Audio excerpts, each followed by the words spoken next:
This is video 1, looking at appointment 1 of the REAIM induction process. In this video, you'll see me talking to Simon. Simon's joined a health club and he's looking to achieve certain goals. You'll see me demonstrating rapport building skills. I'll be using lots of open questions to draw out information, and then I'll be summarising that information to make sure I understand what he has said. You'll also notice I'll give him opportunities to make choice between things and use his ideas to help construct the initial part of the programme. Hi Simon, my name's Paul. Nice to meet you. Nice to meet you. Let me just explain to you what's going to happen this morning. First of all, during this session, I'm going to start by asking some questions. We're going to clarify that you've already completed all your paperwork. And then what I'd like to do is use those questions to identify what it is you want from exercise and how we can help you. Once we've done the questioning part, we'll grab your kit, we'll go and get changed, we'll go into the gym and I'll take you through some exercises relevant to what you want to achieve, give you a chance to practice those, and then give you some coaching on those as well. Come up with an exercise program at the end so you've got something to walk away with. We'll put it on a program card and you've got something to follow. Good. That's the plan for today. Okay, so tell me, you've completed your health questionnaire, your PAR-Q and everything. So tell me a bit about your experience. I know you've been an exerciser before. Where were you exercising previously? I live in North London, here in Finchley. It's a private health club there, which went very, very well when we first joined. I enjoy my exercise. Then we started having children, and it's just got a little bit harder as time went on. Obviously, it's more time constraints, and actually fitted in time to actually almost like programming it in like a meeting.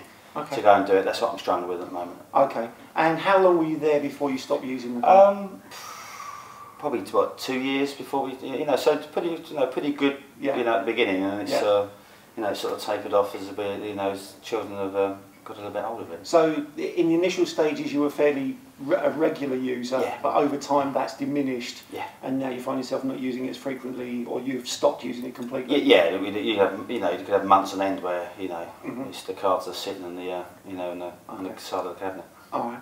And what's your overall goal now from exercising? What is it you want to achieve? Get back and get back into the swing of it. Start enjoying it again, and obviously you reap the benefits of training regularly again. To be honest. Okay. And you mentioned previously that your change in lifestyle affected how often and how frequently you could use the club. How does that affect now? Where do you see that affecting you using the club this time? Well, I found my work's pretty sedentary, so I sit at a desk and I find that I'm just getting uncomfortable with sort of the size I'm getting, my energy levels, and really the club for me is a release from from being in a chair all day. Yeah. And without that, I just find I'm just not doing anywhere near enough sort of daily exercise really. So it's okay. I really need it to be a bit of a target to get me out and get moving again. Right. So this isn't just about exercise for the benefits of fitness, but it's exercise for the benefits of your perhaps your mental health and stress relief. Yeah, to switch off. Obviously the physical benefits is the bonus, but to be honest, it's when you're doing some weights or you're running hard on the exercise machines, you're not thinking about work. Okay. Now you've exercised previously, so in terms of an exercise program, would you look for something from us that is something basic that becomes more complex over time, or do you just want some general advice and guidance? Probably to start with, a bit, maybe a program. I used to play rugby, and used to train hard. Probably not always in the best way. We're pretty gung ho. Yeah. If I'm not sort of really sweating within minutes, I feel as though I'm not working out. So I've probably got to sort of taper that sort of mentality a little bit. So probably a guideline and a building process will probably do me well. And then after a bit of time, I can get onto my own devices once I'm back in the swing, I think. Okay. But it sounds like it's important to you to be challenged by your exercise program, not just I've done it and tick a box. Oh yeah. I mean, I'm certainly not one that I think I need to be there for an hour and a half, and I like to get in there, no messing about, and I talk to people.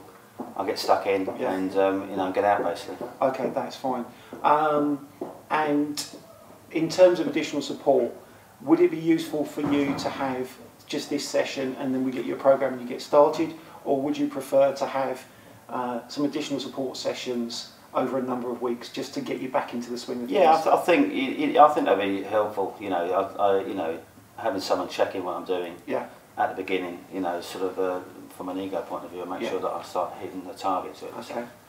Because it sounds to me like the goals, hitting targets, achieving goals, working hard, is important to you in the overall scheme of things. Well, I think that's basically how I've been brought up playing competitive sport, where you tend to, you know, you have a target of fitness levels, of, you know, how you're playing and what you're doing. So that's a bit ingrained. Now I'm sort of not playing, and you know, I probably need to change that mentality. But I think at the beginning, you know, certainly I should. A goal setting sort of regime would probably be helpful. Okay, so with all that in mind, would a training program that's almost like seasonal, based around your work, where you think of actually this is the pre-season because I know this period of work or this time at my work gets really busy, so then we would manage how hard and how frequently you train around your lifestyle rather than just giving you a program you have to follow. Yeah, I mean, I think a lot of it is and also is boredom. When you're training for a sport, you've got an end, you've got a point to target for, and you know, even though you might find that run and that level of you know beep test like you used to do in rugby and stuff like that is you don't enjoy it, but you know it's going to be better for you in the game. Having a variation in you know, and throwing me a little bit, you know, is really the thing that sort of keeps me going, because after a bit I think you plateau. Okay. And you know, you can quite easily just do the same routine and not really pushing yourself. So having that and being thrown every now and again, has certainly be of help to me, I think. Having a reasonable amount of structure that you can see the relative benefits of doing particular sets of exercises in getting your goal, and then adding and taking away certain exercises. To add that variety and perhaps some challenges over a couple of month periods. So say by the end of these 2 months, this is something you should be accomplishing. Yeah. Okay. Or even a spot test. You know, we come in and just do something, and it really just it takes you out your comfort zone a little bit. You know. Okay. Fine. Well, look, we've got a calendar here. It's a fairly blank calendar, and I want you to think about it as your next month. Yeah. Now, next month, what commitments do you already have that you can think of? And I've listed here this as being Monday the 1st, obviously through to Sunday. What commitments do you already have, work-wise or family-wise? Well, I think, I mean, obviously, weekends tend to be totally kids-driven, so it's quite hard. Having said it, though, you know, I'm not out sort of boozing on Friday nights like we used to, so I do train Saturday mornings when I take my daughter goes swimming, so I've got a nice, nearly always got an hour and a half Saturday morning where I could pretty much say that's never going to change. Yeah. But with the working week, I mean, I think if I could start almost like putting it in as if it's a meeting, I'll stick to it. You know, it's just actually making, you know, knowing that I've got to be somewhere regardless of what's going on, and I know I'll do it. Fine. So with all that in mind as well, is there any meetings or work events you've got that will have to go in here first? Say like you have to travel, and because you're travelling, you know you won't get time to train, or that's the hard bit for me. You know, because sometimes you get a call, you know, on the Monday, and you've got to go somewhere on the Tuesday. But you know, it's very rare that I'm not going to be back.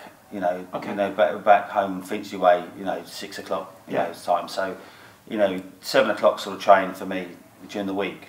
I'll probably be there now, pretty much any time. Okay, that's fine. Just so we know, because often what happens is, as someone prescribing exercise, I can say to you, oh, you need to train these days, and then you look in your diary and they don't match with actually your working week or your working month.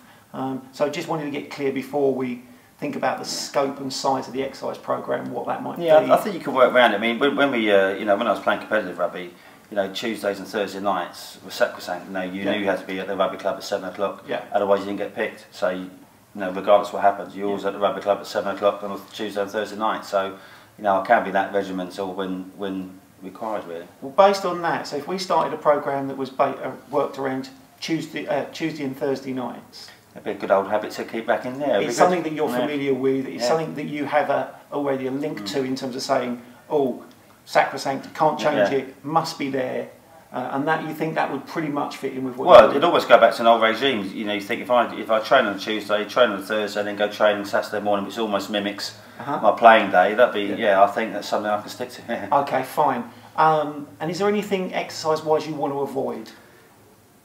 I'm not great at distance running because of my shape and size, but apart from that, no, I'm okay. So, but are you happy to use things like the treadmill? Yeah. But not for extended periods. Yeah, well, I mean, once again, you know, if I'll go with you know, what's going to get me back into shape, really. So. Okay, fine. Well, what we'll do then is if you want to grab your bag, we'll go into the gym and I'll start introducing to some of the exercises that I think are relative to what you want. You can show me what you've previously done as well. Yeah. And then we'll come up with an exercise program that fits in around this Tuesday, Thursday and Saturday mornings. Brilliant. Relative to the way you want to train. Fantastic. Great. Thank you.